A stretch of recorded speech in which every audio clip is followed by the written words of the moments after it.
Então começou, esse aqui é o 2-1, nossa quarta edição. Eu sou o Fernando Rudnick. Quem está comigo aí do outro lado da tela, Daniel Malucelli, e o nosso convidado, José Elias. Zé Elias, que bom que você aceitou esse convite para bater um papo com a gente, Zé.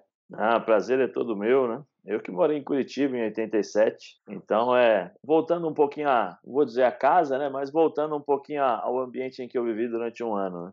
Conta aí como que foi, eu não sabia dessa história. Você morou aqui? Eu morei em 87 aí em Curitiba, né? Meu pai aceitou um trabalho acho que era AVM, alguma coisa assim, ou eu não sei direito, peço desculpas, eu não sei qual era a empresa.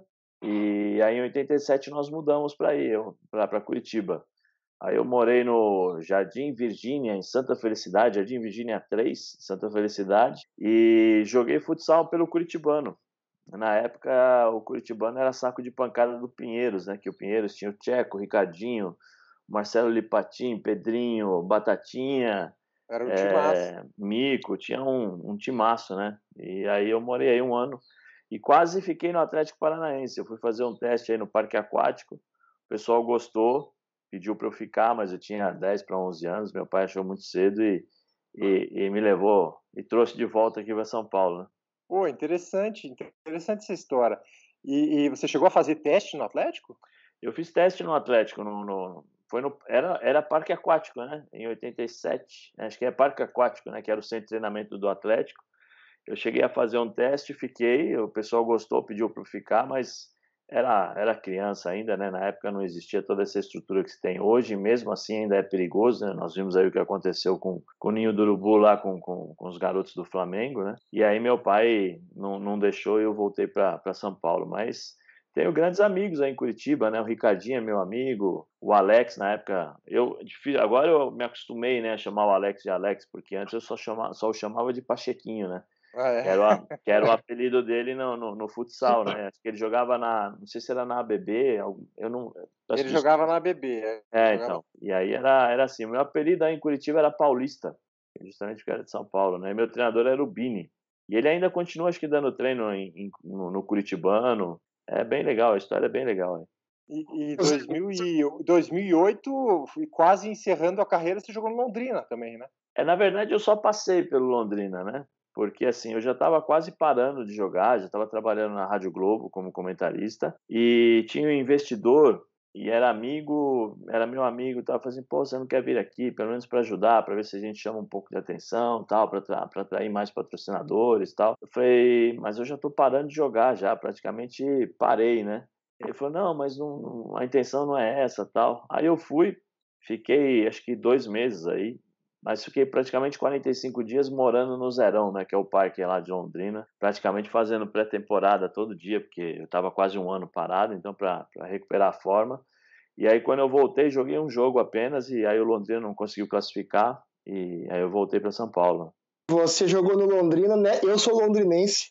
Morava em Londrina nessa época e estava no Estádio do Café no jogo que você jogou, Ah, o jogo contra o Maringá. foi contra o Maringá, nós perdemos acho que de 1-0. O árbitro era o Evandro Evandro Rogério e Roman. isso, aí ele inventou uma falta lá e os caras fizeram 1-0 e aí acabou o jogo. E eu me machuquei, meu, por incrível que pareça, eu nunca tive problema no joelho, nunca. E nesse dia eu joguei apenas esse jogo e depois machuquei o menisco. E aí tive que fazer depois uma fisioterapia, aí por isso que eu fiquei afastado também, né? Eu fui pesquisar a tua passagem em Londrina, como se disse, um jogo só, né? Mas achei umas matérias antigas lá, você reclamando do Roman, dizendo que o Paranaense era uma várzea. Eu Lembra falei disso? isso, Falou. mas eu falei acho que mais por causa do Roman, né? Porque eu já tinha. Não sei se vocês lembram, teve um jogo, teve um monte de boatos, né? Que aí depois desse jogo foi proibido a utilização de celulares nos vestiários dos árbitros, alguma coisa assim. Foi um jogo Santos e Fluminense. Em Santos, o Roman estava apitando esse jogo, e aí o vestiário da Vila, as pessoas conseguem escutar, né? E aí os caras falaram que recebeu a ligação lá, acho que foi da esposa, não sei de quem, falando que ele tinha errado muito, tal, tal, tal, tal, tal. E aí isso depois veio a público, e aí a federação, a CBF, não, a CBF proibiu os árbitros de levarem celulares dentro do vestiário, de utilizar celulares dentro do vestiário durante o jogo, né? Mas foi... Se fosse hoje em dia, ele recebia o vídeo, já viu o erro, já mudava a cabeça ali, né? Mas assim, mas infelizmente, né, os árbitros eles estão desprotegidos também, né? Eles são seres humanos como todos nós erramos. Eles vivem numa pressão muito grande, né? Então, assim, se a comissão de arbitragem não os proteger, fica difícil depois, né? Então, eles sentem a pressão, eles têm essa obrigação. Eu sou da seguinte opinião, que eu acho que o árbitro acabou o jogo, ele tem que falar. Tem que ali, igual o jogador de futebol, quando sai do campo e fala, o árbitro também. Por quê? Porque ali você pega o árbitro no calor da partida. Você pega o árbitro e ele vai falar para você o que ele viu, o que ele marcou, né? O porquê que ele fez isso. E não depois, quando só acontece uma cagada estratosférica, um erro enorme que muda um título, que dá a possibilidade de um rebaixamento, aí ele vem a público porque a federação o obriga a vir a público para dar satisfação. Então, eu acho que existem algumas coisas que poderiam ser mudadas para favorecer, né? E outra, presidente de confederação, de comissão de arbitragem, nenhuma comissão de arbitragem, seja ela estadual ou nacional, como é o caso do Gaciba, tem que ficar recebendo clubes para falar, olha, esse árbitro não apita mais o meu jogo, ele falhou. Eu não sei se o Gaciba bate na porta dos clubes e fala assim, vocês estão administrando mal a sua equipe, vocês estão devendo não sei quantos salários atrasados aí para os seus jogadores, né? Eu não sei porquê, é que a gente tem muitos costumes que precisam ser mudados, mas aí é difícil. Já viu o cachorro velho mudar? Não muda. Ô Zé, você gosta de áudio de vídeo? Eu sou a favor, mas desde que seja aprimorado em determinadas situações, entendeu? Eu acho que o árbitro de vídeo ele tomou uma proporção aqui no Brasil que não deveria, né? Alguns protocolos que precisam ser analisados de novo. O árbitro aqui ele ganhou um poder e um status, o árbitro de vídeo, que não era essa a finalidade. Ontem eu estava falando com um amigo meu na Itália. Eles estavam dizendo que eles estão reclamando dos árbitros de campo, porque os árbitros de campo já não estão mais indo para trás do VAR, né? Eles, não, eu marquei, eu quero que seja isso, pronto e acabou. Então tem muita reclamação em relação a isso, mas eu acho que tem que ser dessa forma, né? O árbitro tem que ter autonomia para justamente poder tomar suas decisões, e o árbitro de campo é um auxílio, né? O VAR seria um auxílio para que ele possa ter um pouquinho a certeza ou a indefinição daquilo que fez, né? Mas eu acho que o árbitro do VAR hoje quer aparecer tanto quanto o árbitro de campo, e aí é ruim. Você acha que se tivesse VAR na tua época, a gente ia ter muito resultado diferente Com certeza. do que aconteceu no campo, marcado?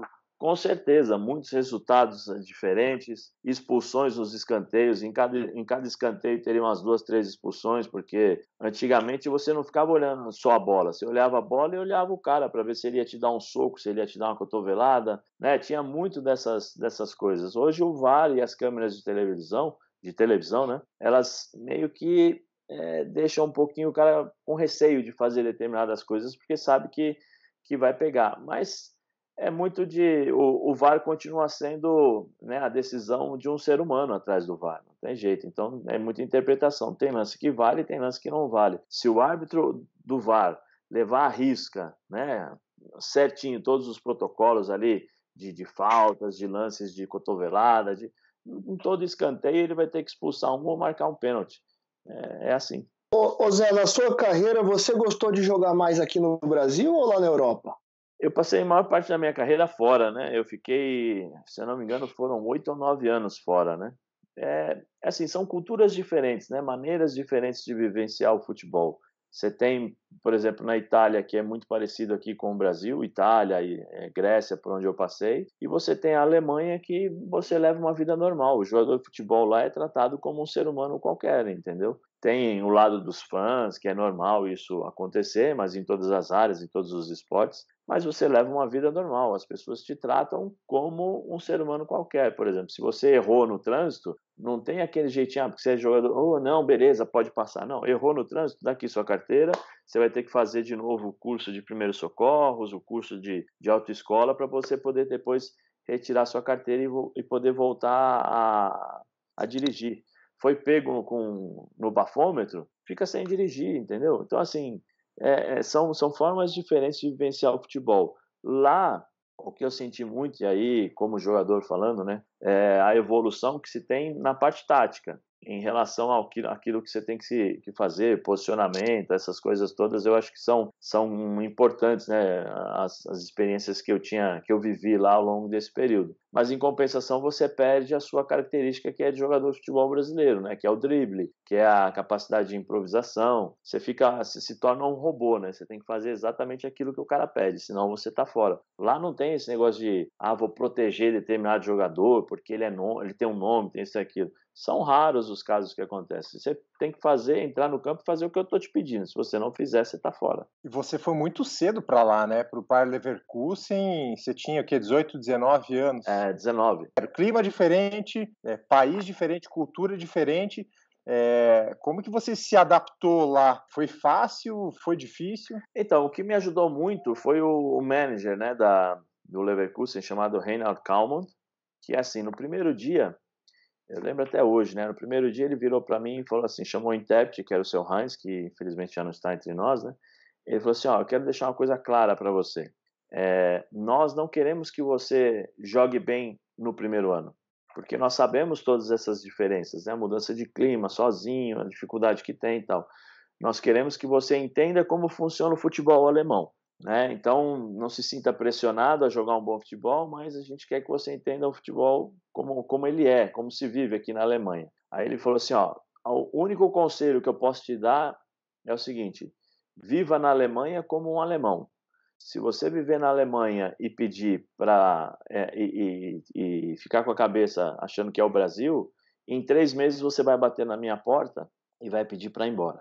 Então eu procurei fazer isso, procurei viver igual um alemão, né? Tem algumas situações, algumas experiências que eu vivi que me ajudaram muito a entender como é que funciona, né?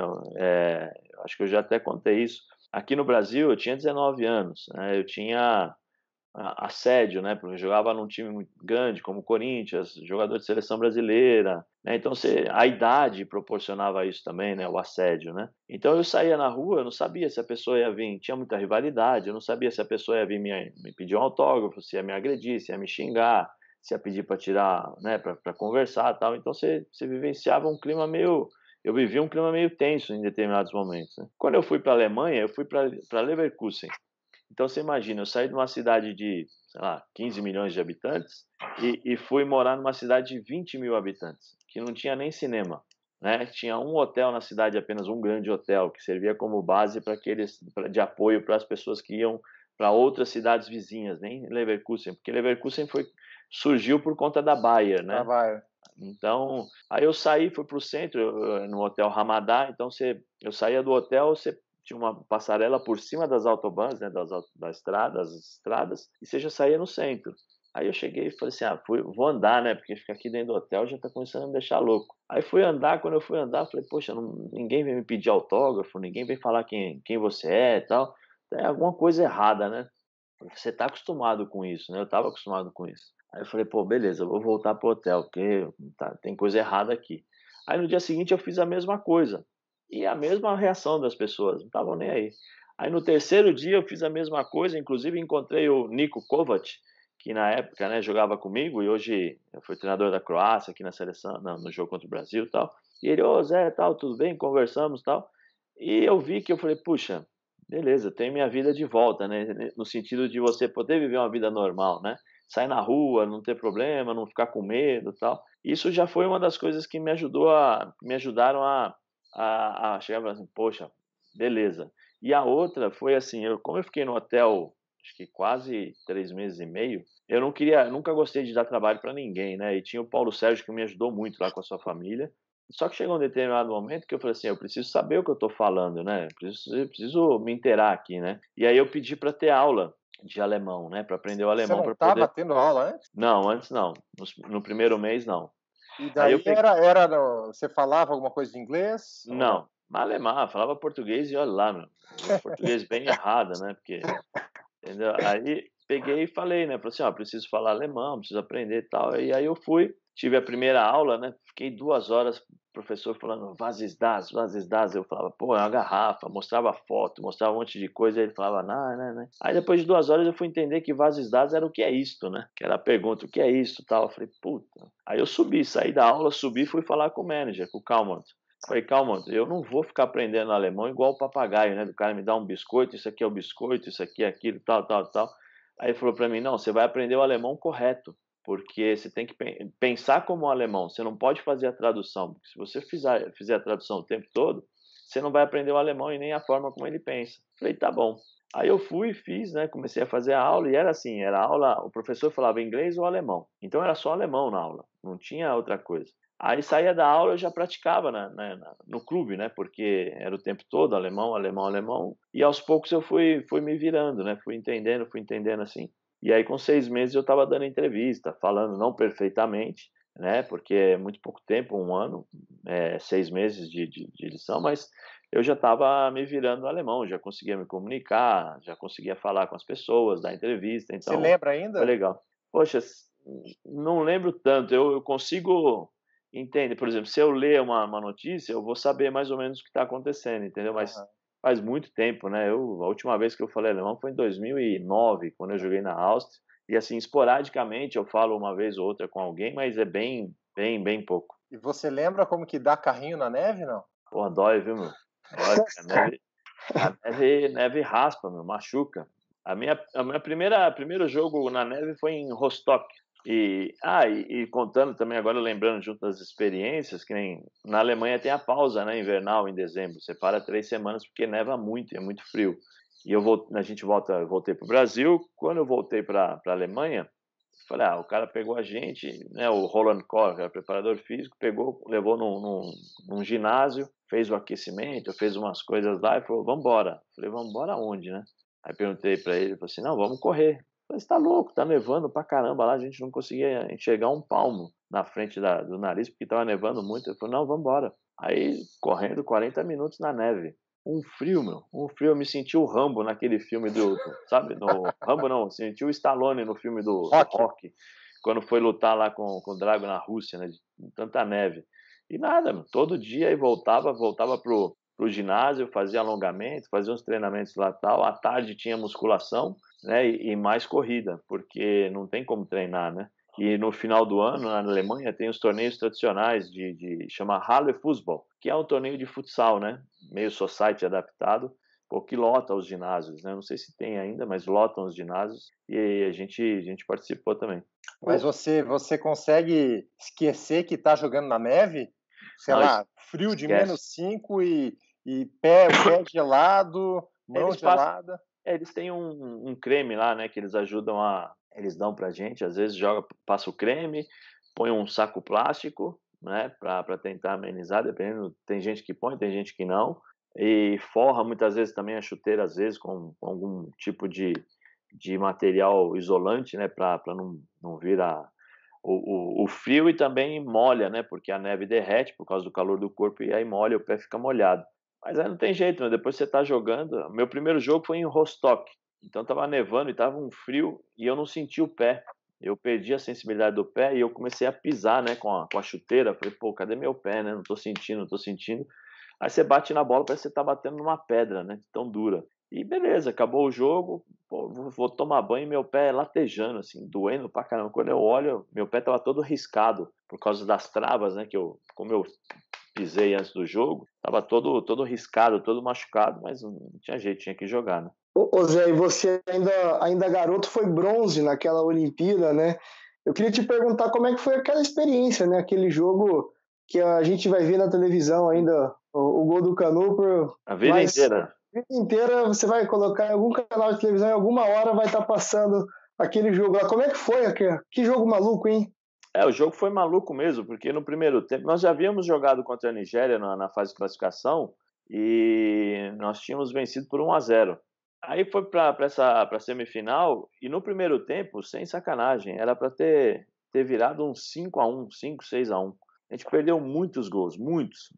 Era para ter definido o jogo no primeiro tempo. No segundo tempo, o que aconteceu? Faltando acho que 20 minutos para acabar o jogo, estava 3-1 ainda, se eu não me engano. O que o cara da Nigéria fez? Ele tirou todo mundo da defesa e colocou 150 atacantes lá contra a gente. E o Zagallo acho que tirou o Juninho, colocou o Rivaldo, alguma coisa assim. E a gente e os caras vieram para cima. Eles deixaram o Taribo West, e eu lembro que era o número 5, eu não lembro o nome, mas era o número 5, porque todo mundo... O cara era assim, desculpa usar o termo, né? O cara era muito forte, mano. Era um cavalo, assim, Era um touro. Era um touro. E a gente falou, pô, os caras deixaram só os dois ali, né, pra segurar. E aí foi, meu, os caras fizeram o 3-2, aí no finalzinho eles fizeram um 3-3, que foi acho que um gol de escanteio, que o Canu antecipou ali o Dida, e na prorrogação a bola sobrou e o Canu fez o gol. São coisas do jogo, né? Na hora você fica chateado, você tem a noção daquilo que é, né? Porque ninguém ali era de outro mundo, né? Todo mundo sabia o problema que tinha acontecido, a catástrofe que foi realmente ter perdido, mas não teve jeito, né? Ali era bola para frente. Aí no jogo seguinte era contra Portugal. Ricardo Teixeira, que era o presidente, né? Ele nunca tinha feito isso, nunca. Ele chegou para a gente assim e falou assim: olha, não tenho nada para falar para vocês. Quer dizer, eu tenho apenas uma coisa para falar para vocês. A medalha de bronze é a obrigação, tá bom? Acho que o recado já foi dado e vocês entenderam o que tem que ser feito dentro de campo. E aí nós metemos 5-1 em Portugal. Mas era para ter decidido a final contra a Argentina do Crespo, Veron, Zanetti, Simeone, Sensini. Eram dois timaços, né? A Argentina e o Brasil também eram timaços, né? Ia ser muito legal a final, ia ser bem, bem interessante. E como foi o vestiário depois da derrota? Tava todo mundo assim atônito, não acreditavam o que tinha acontecido? Clima de velório, né? Clima de velório, todo mundo puto, porque ninguém gosta de perder, né? Nenhum jogador gosta de perder. E, poxa, teve jeito. Depois todo mundo teve que ir pro hotel e a gente não viveu nós não vivemos as Olimpíadas, né? Nós ficamos isolados no hotel, era clima de Copa do Mundo, entendeu? Então, assim, a gente sentiu mais do que o normal, né? Porque quando você vive, vamos dizer assim, o clima da Olimpíada, você não que você não tenha obrigação, não é isso, mas a tua cabeça, ela fica dividida, né, em determinadas situações. Você vê na Vila Olímpica, sai um pouco, conversa com outras pessoas, conhece outras pessoas também do mundo inteiro e tal. Isso eu acho que é um lado bom das Olimpíadas em relação ao ser humano, né? Porque o jogador de futebol é um ser humano também. E dizem que os jogadores, né, de futebol, eles não conseguem ter essa vivência de clima olímpico, né? É uma logística diferente, tem viagem, eles ficam mais fechados, é diferente de atletas olímpicos que você consegue conviver com outros atletas. Então, eu vou falar por mim, viu, Daniel, que a gente, pela minha experiência, né, a gente não teve realmente, não teve convivência com a Olimpíada, né, nem cogitou-se, acho que a participação na abertura, mas depois, no dia seguinte, acho que tinha jogo, alguma coisa assim, e aí o Zagallo e a comissão, eles vetaram a participação, né, nossa participação. Como eu falei, foi uma Copa do Mundo, né. Você não foi assistir nada, porque muitas vezes em Olimpíada, né, a gente vê atletas de esporte indo assistir algum jogo. Vocês estavam fechados, estavam em hotel mesmo. Nós estávamos fechados, nós estávamos acho que em Miami, porque a nossa fase de classificação, a primeira, foi em Miami. Aí depois nós fomos para Atlanta, né, mas a primeira fase de classificação foi em Miami, que nós jogamos contra a Nigéria, Bulgária, eu acho que era Bulgária e Japão. Mudando um pouquinho de assunto, você citou aí aquele time da Argentina, né? Depois você foi para a Inter de Milão, depois que você saiu do Bayer Leverkusen. Sim. Você jogou com o Simeone, tinha o chileno, o Zamorano e o Ronaldo, cara. Queria que você lembrasse um pouquinho daquela época. O Simeone foi um cara que te ensinou bastante, né? Você jogava um do lado do outro ali. Não, ele já era treinador, né? Durante o período na Inter lá com a gente, ele era meio que treinador em campo, né? Porque nós não treinávamos muito, né? O Didi Simone, que era o nosso treinador, que Deus o tenha, também está no céu, um cara, uma das melhores pessoas que eu conheci no mundo, né? O cara é muito gente boa. Ele era muito simples, então nós fazíamos, a gente fala lá, partitela, que é um jogo de campo reduzido, né? 11 contra 11, às vezes 12 contra 12, para desenvolver mais uma velocidade maior, né? 2 toques, então você toca, passa movimento, campo reduzido. E durante a semana fazia pouca coisa, né? Em relação a treinamento específico, tático, para jogar contra a equipe adversária. Normalmente a gente já sabia mais ou menos, ele posicionava a equipe, olha, era meio que um homem a homem, né? Mas dentro de uma zona, né? Ó, a gente monta o time aqui, esse entrou na sua zona, você pega, esse aqui pega, tal, e deixa o Ronaldo e o Djorkaeff na frente livre, né? Então era assim, e o Simeone tinha um papel importante nesse sentido, porque quando a gente entrava no campo, muitas vezes os adversários sabiam também dessa nossa tática, né? Então eles se modificavam, e aí o Simeone fazia um pouco essa mudança, essa leitura rápida das questões táticas, passava para a gente se adaptava e aí acabava jogando, né? Era um time muito competitivo, muito forte. Tinha o Ronaldo, que para mim foi o melhor jogador que eu joguei até hoje. É impressionante a capacidade que ele tinha de mudar o pensamento e mudar as jogadas em velocidade, com força, potência, né? Definição dele nas finalizações era coisa absurda, né? Mas tinha também, por exemplo, tinha outros grandes jogadores, né? Tinha o Aaron Winter, que jogava demais, né? Não era um cara que chamava muita atenção, mas jogava muito, né? Tinha o Keko Moriero, que era um cara importante pra gente, porque ele do lado do campo, ele era muito bom no 1 contra 1, então ele mudava um pouco a forma de jogar dos times adversários. Zanetti, aí tinha o Djorkaeff, que era um cara inteligente e o tempo todo estava sempre com o mesmo, sempre calmo, né? Sempre tranquilo, porque ele era assim, né? Podia cair o mundo que ele estava no mundo dele lá, tal. Então tinha muita gente boa, né? O Paiuca no gol. Eu acho que a nossa zaga não era da mesma qualidade que se tinha do meio campo para frente, né? A nossa zaga era uma zaga normal, não tinha o Bergomi, que já estava com 38 anos, já não era o Bergomi de 82, né? Tinha o Galante, o Taribo West, que eram bons jogadores, mas não da mesma altura que o restante da equipe, né? Tite Colonese, mas era uma equipe muito forte, muito competitiva, tanto que até hoje é lembrada, né? É lembrada, e a Juventus, o Calciopoli, né? Ajudou não vou dizer eternizar essa equipe, né? Porque depois tem a Inter do Mourinho, mas a ficar lá marcado na década de 90 como a Inter que deveria ter sido campeã, né? E não foi por conta dos problemas com a Juventus. O Ronaldo, você dividiu muito tempo da tua carreira com ele, né? Jogou junto, jogou contra, você virou amigo dele e você já tinha saído da Inter quando ele teve aquela lesão? Você estava no Bolonha já? Eu estava no Bolonha, né? Foi em 99 e 2000. Mas você teve contato com ele naquela época, daí depois recuperação? Não, eu sempre, assim, sempre tive um contato, uma boa relação, né, com o Ronaldo, com seus familiares também. E nessa época eu já estava no Bolonha, né? Mas eu lembro que quando ele operou, eu liguei, era o Filé, o preparador, o fisioterapeuta, né, que eu acompanhava já. Então já falei com ele e aí falei com o Ronaldo também. E depois fui visitá-lo no apartamento dele em Milão. Não, eu sempre tive um bom contato com ele, bom relacionamento. Cara, ele é muito gente boa, né? Quem conhece o Ronaldo no dia a dia, cara, um cara nota 1 milhão. Então nunca tive problema com ele, não. Ô Zé, você falou do Simeone, né, que já era técnico em campo. Você não quis ser treinador? Não posso dizer que dessa água não beberei, né?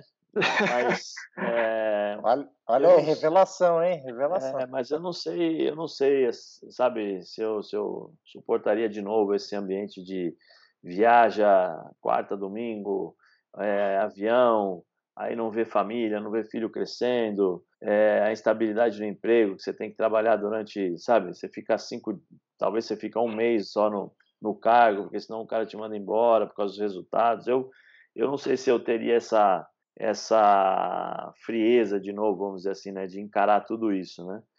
Talvez auxiliar técnico, né, que é a vida mais fácil, né? Esse é o convite já?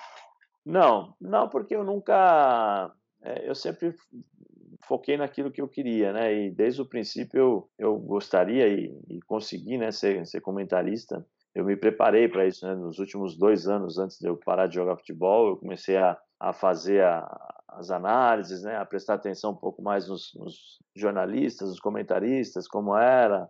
Conversava demais com o seu Mário Sérgio, né, em relação a isso, a profissão, porque assim é uma vida muito desgastante, né? Eu comecei a jogar futebol com 4 para 5 anos, ritmo profissional desde os 11, né? De treinar todos os dias, de não ter final de semana, Aí chega um determinado momento que você cansa, né? E tem a possibilidade de parar e trabalhar numa outra forma, eu acho que é mais tranquilo. Hoje a prioridade é a família, né? Talvez mais tarde, quem sabe, mas nunca recebi a oferta, até porque as pessoas sabem que eu sou comentarista e é sempre quando tem jogador tal, falando de tal, eu falo, isso aí eu não me envolvo, conversa com outras pessoas, eu não toco muito no assunto, né? Então, E como que seria teu estilo na beira do campo? Se seria parecido com quem aí? Com qual técnico? talvez com o próprio Simeone, né? Eu não aceito perder, né? Eu não gosto de perder, então talvez eu voltasse a ser o Zé Elias no campo ali, não dando carrinho, não correndo, nada mais, sendo mais sanguíneo, né? Não sou, talvez eu não, com certeza eu não seria o cara de assistir o jogo e ficar quieto, né? Haja ouvido, então, ali, hein, pro lateral ali.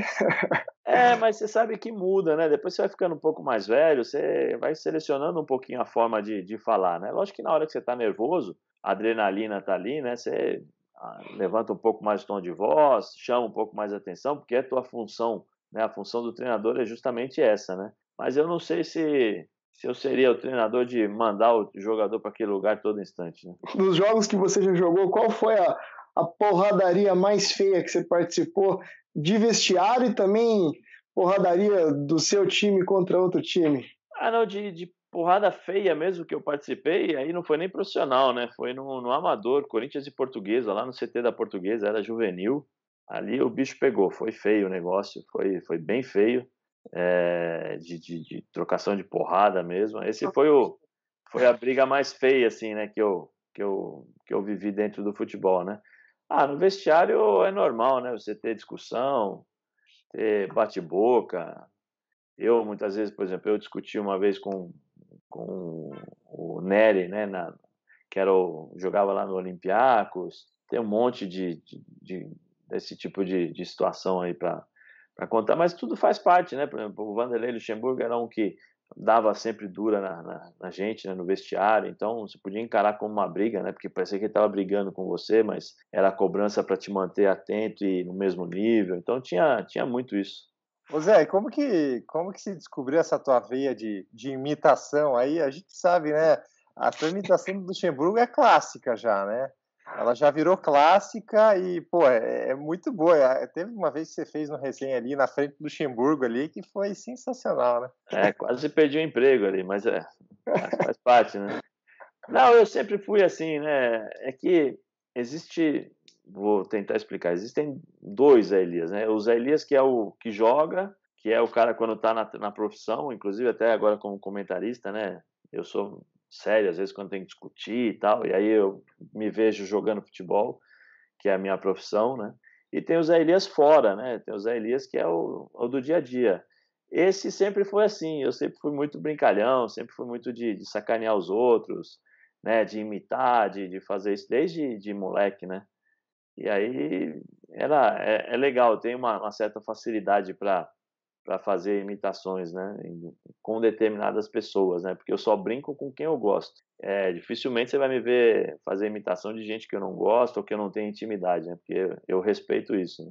Com o Luxemburgo você trabalhou em 2004 No Santos. no título brasileiro, inclusive na disputa, né, Santos e Atlético ali, teve aquela frase marcante do Levir dizendo que o Atlético estava no piloto automático, né? Tinha uma vantagem para o Santos e o Santos acabou revertendo. O que você lembra daquela campanha?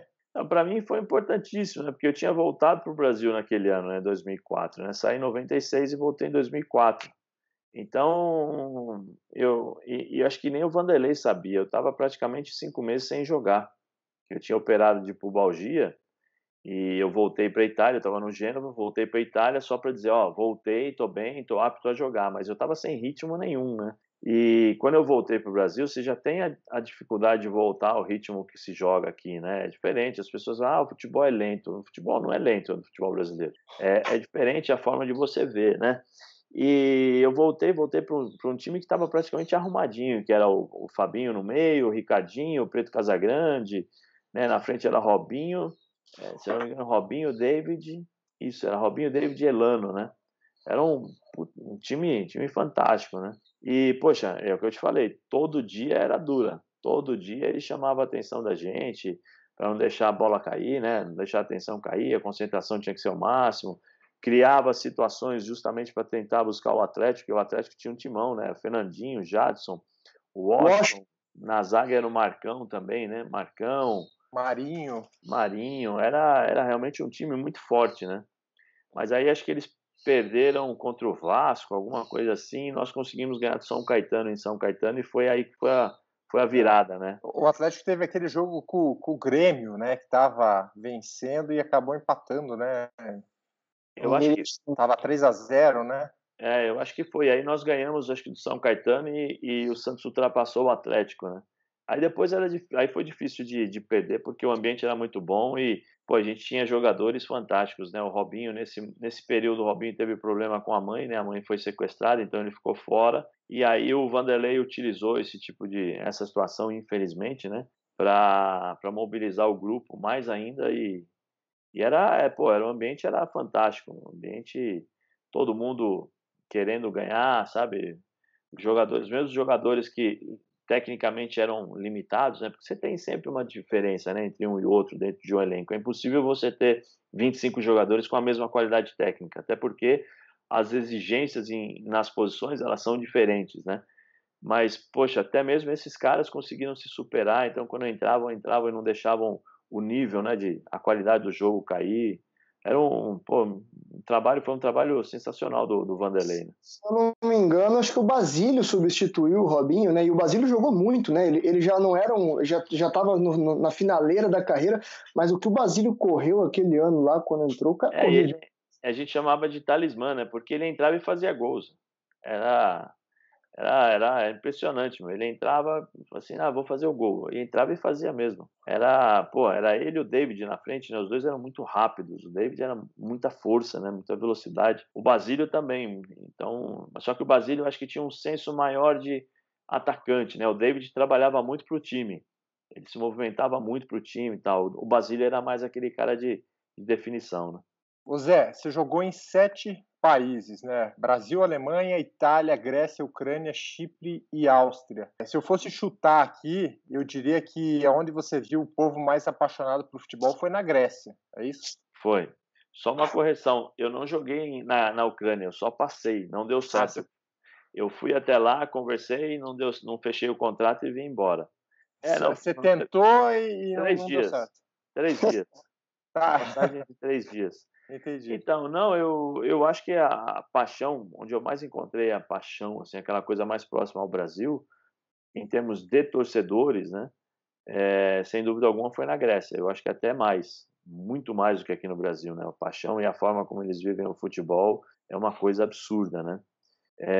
Lógico que cada país tem sua forma de gostar do futebol. Por exemplo, o italiano ama o futebol. A cultura do italiano tem que ter o futebol. Então o cara acorda, toma um espresso, lê o seu jornal, a Gazeta dello Sport, né, aquele jornal rosa, come a sua brioche, que é o croissant aqui, né? Todo dia. Se ele não fizer isso, não é o italiano, né, que vive o futebol, né? Mas a forma como se demonstra isso na Grécia, eu encontrei a paixão, o fanatismo que não encontrei em lugar nenhum. Para você ter uma ideia, nós íamos jogar a Champions League, então aquilo que se vê, né, aqui, quando o time vai pro Japão para jogar o Mundial, então lota aeroporto, aquilo lá era em todos os jogos da Champions em casa. Você ia jogar, por exemplo, contra o Liverpool, ia mais de 200 motos escoltando o ônibus até chegar ao estádio, entendeu? Era fanatismo, assim, coisa fantástica de ser vivido. E o Olympiacos é o maior time grego, né? A torcida grande. Então, imagina aquelas festas com sinalizador. É loucura total, né? E lá foi o time que você foi mais campeão, né? Foi 3 vezes campeão lá. Sim, foi tricampeão. Acho que tem aí, ganhei uma Copa Grega, alguma coisa assim, eu não sei exatamente, né? Mas nós conseguimos na época era o Sócrates Cócaris, né, que era o presidente, então ele conseguiu, acho que em 12 anos, ganhar 11 campeonatos consecutivos, né? Então entrou para a história, foi um marco na história do Olympiacos. Eles falam, eu não sei, né? Se eu estiver errado aqui, perdoem aos que estão escutando isso daí, mas eles falam que cerca de 55 a 60% na Grécia são torcedores do Olympiacos. Então, realmente é um fanatismo, uma coisa absurda. Como eu te falei, como você tem uma ideia, nós ganhamos o título fora da Grécia, não sei qual, não lembro a cidade. Nós voltamos de avião. Nós não conseguimos sair do aeroporto. Eles pararam o aeroporto. Ninguém entrava e ninguém saía. Para acabar com isso, a polícia teve que intervir com gás, com um monte de coisa. Para você ter uma ideia, nós mesmos, nós saímos do ônibus por causa do gás que a polícia jogou para poder dispersar a multidão. Tamanho a paixão, assim, a loucura que eles têm pelo Olympiacos. E lá na Grécia, questão de idioma, você pegou fácil também? Então, Passou legal. alguma enrascada lá por causa disso? Não, então, pra você ver como são as coisas, né? Quando eu cheguei lá, e aí é aquilo que o conselho que eu ganhei, né, que eu recebi do Reinhard Kallmann, eu tentei aplicar em todos os lugares. Por exemplo, na Itália, em 1 mês e meio eu estava falando italiano, que é muito próximo. Então, numa boa. Na Grécia, quando eu cheguei na Grécia, eu não falava inglês. Só falava italiano ou alemão, né? Na época ainda eu conseguia me virar no alemão. E tinha um sueco no meu time chamado Zettenberg, que ele falava alemão, mas o alemão dele era igual ao meu inglês, né? Não sabia nada. Era uma ou outra palavra. E aí eu peguei e falei assim, não, deixa, não. E aí conseguia, aí falava um pouco italiano com as pessoas de lá e tal. E eu comecei a prestar atenção, porque assim, o alemão tem um pouco parecido com o inglês, né? Que o inglês é I have, you have, they have. E o alemão tem também, né? Ich habe, sie habe, er habe. Então é muito parecido. Eu falei, pô, peraí, tem alguma coisa que posso ligar uma coisa à outra, né? E lá tem muitos filmes que são eles passam os filmes em inglês e aí com a legenda em grego, né? Então eu comecei a assistir bastante filme, o inglês do grego não é um inglês perfeito, né? Não é aquele inglês americano ou britânico, né? O inglês que dá para você, opa, peraí, então eu vou começar.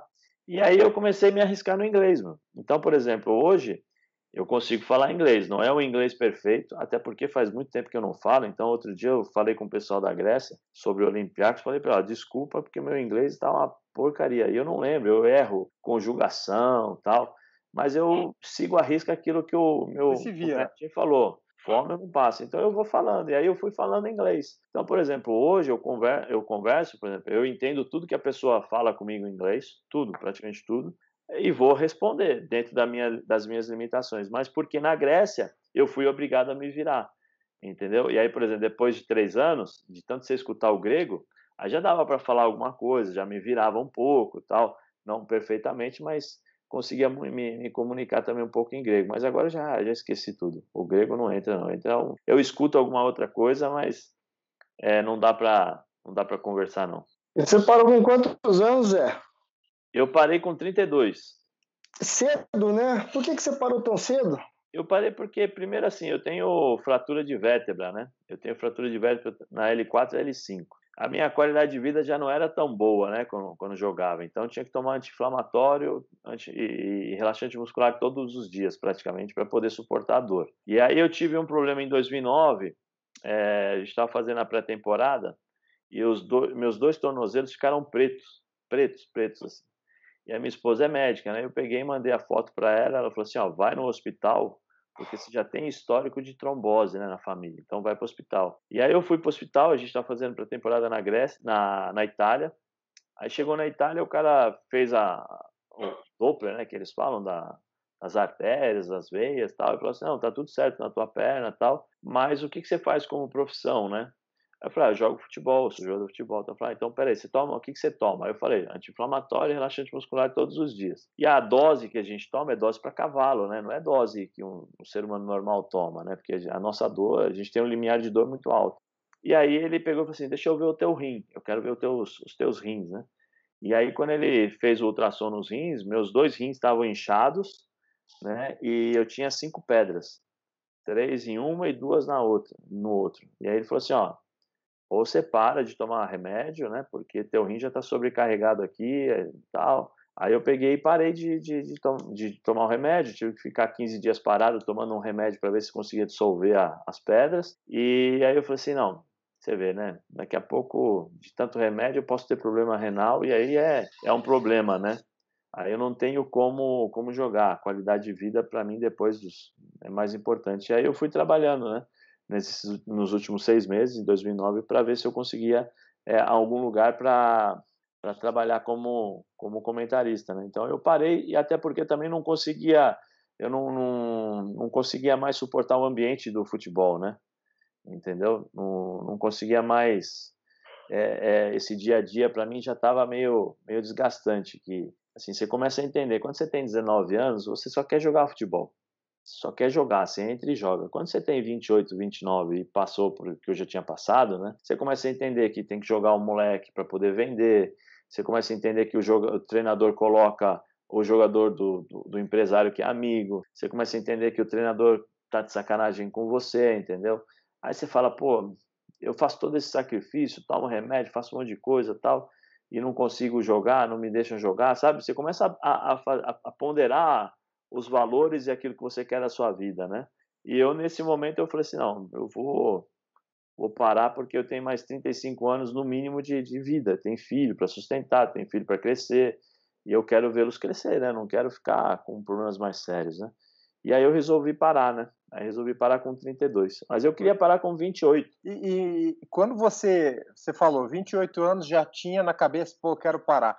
Você conseguiu se planejar financeiramente? Até vendo hoje no futebol atual, os jogadores ganham, tem muito jogador que ganha um salário elevado já muito jovem, diferente talvez do que era naquela época. Você acha que os jogadores sabem o que fazer com o dinheiro, sabem que tem que guardar? Como que foi para você isso? Não, para mim foi tranquilo, eu sempre tive os pés no chão, né? Que as pessoas acham que todo jogador de futebol, você mesmo acabou de falar, né? Alguns jogadores ganham bem e tal. Na minha época, na época que eu jogava, não existiam esses salários absurdos que se tem hoje. Quem ganhava salário assim era só o Ronaldo, era só o Zidane, né? A gente ganhava um salário razoável. Então, assim, eu consegui me arrumar, não me arrumar, vamos dizer assim, consegui ter uma vida tranquila. Depois eu tive a minha separação com a ex-esposa e agora eu estou trabalhando, né? Muito por conta disso. Talvez se eu tivesse uma vida como muitos jogadores ganham hoje, fatalmente eu não estaria trabalhando, fatalmente eu estaria administrando aquilo que eu tinha conquistado, né? O quanto que você acha que o dinheiro afeta hoje o desempenho do jogador? Porque tem muito jovem aí que, né, a gente vê saindo do Brasil com propostas absurdas e tal. Isso afeta muito, assim, de você muitas vezes querer, não, vou ganhar aqui, vou deixar o lado esportivo de lado, vou Então, tentar fazer meu pé de meia já cedo. Você acha que isso afeta muito? eu acho que afeta no sentido não só na hora de receber a oferta, né? O grande problema do futebol brasileiro hoje é a base, né? A base hoje ela está problemática, porque a base, para você ter uma ideia, o Célio Silva trabalhava na base do Corinthians, ele era treinador do Sub-12. Então você tem jogadores de 11, 12 anos, 10 para 11 e tal. E eu brinquei com ele, né? Eu falei, e aí, Celião, como é que você tá? Tal, tudo bem, na época que ele trabalhava, agora ele não trabalha mais, né? Como é que estão as coisas? Eu falei assim, não, tá tudo bem. Eu falei, aí, como é que é? É difícil suportar a pressão dos pais, né? Porque nessa época o pai, põe meu filho, tal, tal. Ele falou assim, Zé, se fosse o pai, se fosse o pai ou a mãe, tava beleza. Senta, conversa, numa boa. Mas quem vem me cobrar para colocar o moleque para jogar é empresário. Entendeu? Então, assim, você imagina um moleque de 11 anos de idade com um empresário. Então, ele já cresce com uma mentalidade errada, né? Em determinados momentos. Não estou dizendo que são todos, mas na grande maioria, porque os pais, eles abrem mão da paternidade, né? Da autoridade de pais e entregam os filhos para os empresários. Os empresários moldam a cabeça desse menino praticamente pensando em dinheiro e pensando em fama, em tudo aquilo que um jogador de futebol tem, fama, poder, né, aquelas coisas todas que traz o futebol dentro do pacote, né, futebol. E o moleque chega muitas vezes no profissional já com essa mentalidade, que é o dinheiro, que é se apegar ao dinheiro. O empresário tem uma influência muito grande no modo de pensar do jogador, porque o empresário é o maior beneficiado nisso, né? O jogador ganha, mas o empresário também ganha. E aí nós estamos vendo aí, nós vemos muitos jogadores saindo, jovens ainda, batem lá, ficam 2, 3 anos e voltam, porque não estão preparados ainda para esse tipo de situação. E chega no profissional com uma mentalidade diferente. Então, quando o cara joga uma 2 temporadas, boas temporadas, e tem a valorização profissional, que aí começa a ter os contratos de 5 anos ganhando 500, 400, 300 mil por mês, muitas vezes o moleque para, né? o jogador profissional, ele deita no contrato, a gente usa essa expressão, né? Ele deita no contrato e tá bom. Porque, por exemplo, em 3 anos, se o cara ganha 300 mil reais por mês, ele tem um contrato de 3 anos, né? Você coloca aí, são quase 4 milhões por ano, né? Porque o Brasil tem 13º. Então, em 3 anos, o cara ganha 12 milhões.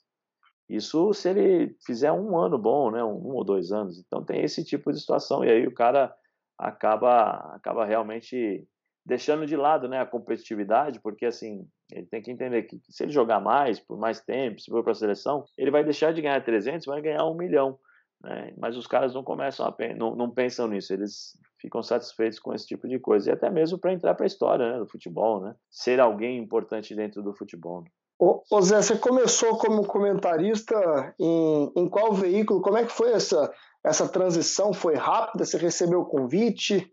Então, a minha primeira experiência como comentarista foi na Copa de 2006, né, na Rádio Record com a equipe do Paulo Roberto Morsa. Só que eu ainda estava jogando futebol, então no meio da competição, no meio da Copa eu recebi uma oferta para jogar, aí fui jogar em Chipre. Aí voltei, fiquei esperando, fiquei um ano parado. Aí eu comecei a conversar já com o pessoal da Rádio Globo, comecei a trabalhar com o pessoal da Rádio Globo nas transmissões como experiência e recebi oferta para trabalhar e recebi uma oferta para jogar na Áustria, né, que foi o último ano de futebol. E nesse meio tempo mantive contato com o Leonardo Stamilo, né, que era o chefe na época da Rádio Globo, hoje ele está no Twitter. Olha, Stamilo, tô aqui e tal, se pintar. Aí quando eu passei essa experiência, né, no tornozelo que eu contei para vocês, eu liguei para ele e falei assim, Stamilo, tá acabando meu contrato aqui e eu não vou renovar, vou parar de jogar mesmo. Tem a possibilidade aí? Tá? Eu falei, não, tua vaga tá aqui, a hora que você chegar você me avisa. Aí eu cheguei e já comecei a trabalhar na Rádio Globo, né? Cheguei no domingo, quando foi na quarta-feira eu me apresentei lá e já comecei a trabalhar na Rádio Globo, fiquei 5 anos na Rádio Globo, né? De 2009 a 2014, e de 2014 para cá eu comecei a trabalhar na ESPN, né, no pós-Copa do Mundo. E o que você gosta mais de fazer? Participar de transmissão, quando tem? Programa? Até ter o contato com o pessoal, falar de bola? Tem o Resenha, né, que é um programa que é super bem-humorado. Não, sabe aquela história de manda quem pode e obedece quem tem juízo? Ultimamente eu tenho muito juízo, né? Então, assim, faz o programa tal, eu faço. Faz a transmissão tal, eu faço. Eu não tenho problema, eu gosto do que eu faço, né? A minha esposa fala uma coisa sempre, né? Quando você faz o que você gosta, o trabalho não é trabalho, é diversão, né? É lógico que tem, por exemplo, às vezes as discussões que fazem parte do trabalho, né? Essas discussões, mas é normal. Então eu gosto de estar trabalhando. Se as escalas, por exemplo, me colocam na veia, né, que é das 6 às 8, eu trabalho. Se é para colocar no debate, que é da meio-dia às 2, eu faço também. No Sport Center, nas transmissões de jogos. Eu gosto do que eu faço, independente do programa, né? E como é que você vê a relação entre os ex-jogadores e os jornalistas? Como é que foi a tua relação, né, como ex-jogador e com jornalista?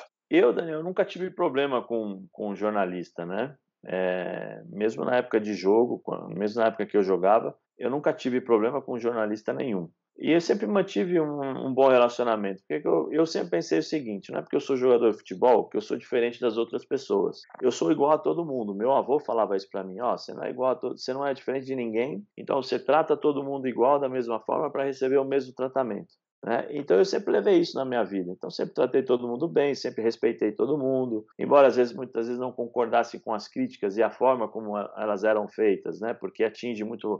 Às vezes você tem a forma de dizer, você tem um lado pessoal que acaba atingindo pai, mãe, até mesmo o próprio jogador, né? Porque dependendo se o cara ligar muito para as críticas, ele tem que saber separar o que é bom e o que é ruim, né?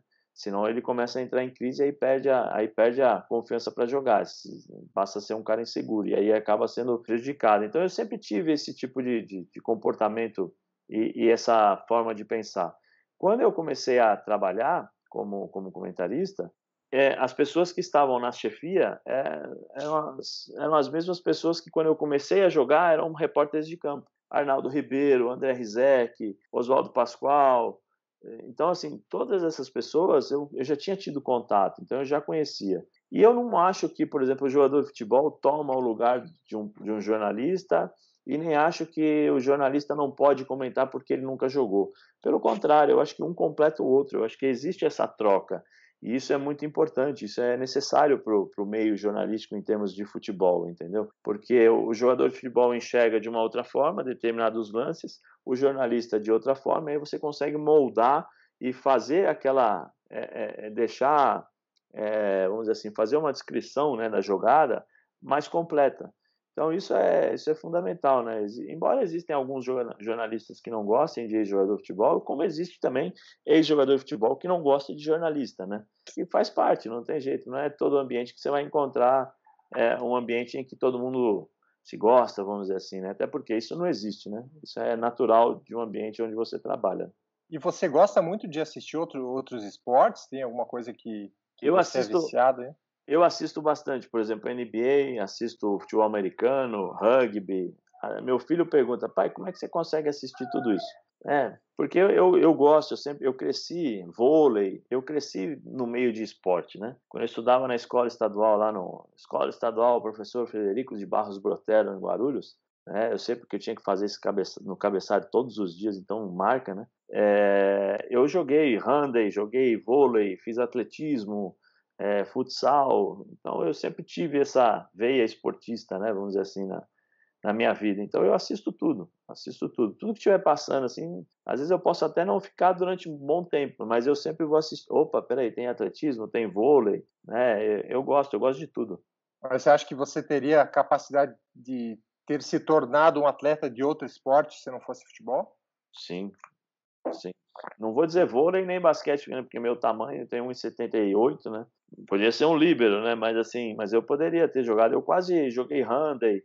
Eu jogava bem handebol, eu tinha a mão pesada, né, para jogar, tudo, mas o futebol era a minha paixão, né? Era aquilo que eu ficava das 6 da manhã até meia-noite com a bola no pé, né?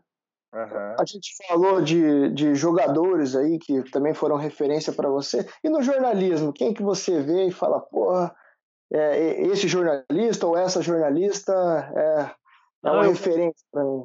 eu gosto muito, por exemplo, na época que eu comecei a observar, né, os jornalistas, os comentaristas, né, por exemplo, eu tinha muito o Mário Sérgio como referência, porque o Mário Sérgio para mim é um cara que ele fazia a leitura do jogo, entendeu? Não era muito estatística, aquela coisa de ficar analisando dos números, você passa a analisar o jogo. Ele tinha esse lado mais técnico, né, do jogo. Por exemplo, você tem que analisar o que é bom, o que é ruim. Eu escutava muito o Zaidan na Rádio Bandeirantes, né? O Paulo Roberto Morsa também. Fazer uma mescla, né? Pegar o que é bom de cada um, o que seria bom, o que não seria tão bom. Por exemplo, o Neto, na época de Band também, para ver, né? Para analisar, porque uma coisa é você trabalhar na rádio, outra coisa é você trabalhar na televisão. Então, a forma como você coloca a sua expressão, a sua forma de ser no rádio é uma, no jogo, na televisão, o cara já está assistindo, então você não precisa ficar descrevendo tanto o jogo. Eu escutava muito, por exemplo, Oscar Ulisses, e continuo escutando, né, Oscar Ulisses agora na Rádio CBN, que para mim é um dos... Ele narra muito. Um dos melhores do mundo, e como pessoa também um ser humano fantástico. Então tinha muito isso, eu observava bastante, né?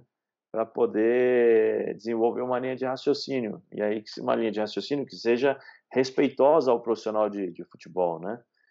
Jogou bem, jogou mal, tem limitações, eu não preciso ficar falando o cara é ruim demais, ou o cara... Não, eu acho que existem formas de você dizer, né, que o cara tem as suas limitações e que ele não pode esperar dele o que o Messi fazia, entendeu? Então, o que o Messi faz, vamos dizer assim. E aí eu fui desenvolvendo essa linha de raciocínio por conta de todos esses caras que eu fui assistindo. Ô Zé, já está passando de 1 hora, vamos encerrando aqui o podcast. Queria te agradecer bastante aí pela oportunidade e deixar uma última pergunta. Você é roqueiro, né, cara? Você gosta de Iron Maiden, AC/DC. Tem muito jogador que é roqueiro mesmo ou a maioria é pagode? Não, a maioria é pagode, axé, sertanejo, gospel. Hoje é funk, né, também? Tem funk, né? Tem isso daí também, né? Mas eu sempre escutei rock. Mas assim, eu nunca tive problema. Eu sempre escutei de tudo, né? Na minha época, por exemplo, eu morava em Guarulhos, tinha um grupo chamado Sambalacho, que era o grupo dos meus amigos, né? Também fazia parte do samba, não tem nenhum problema. Agora, as músicas que eu escuto mais, sem dúvida alguma, né? Iron Maiden. Aí você Mas coloca... o Ronaldo te influenciou lá no Corinthians? Não, eu já gostava de rock antes, né? Já gostava de rock antes. Eu dormia escutando Metallica, Iron Maiden. Sempre foi assim, né? Meu pai achava que eu era louco, mas eu sempre gostei, né? Eu sou apaixonado por guitarra.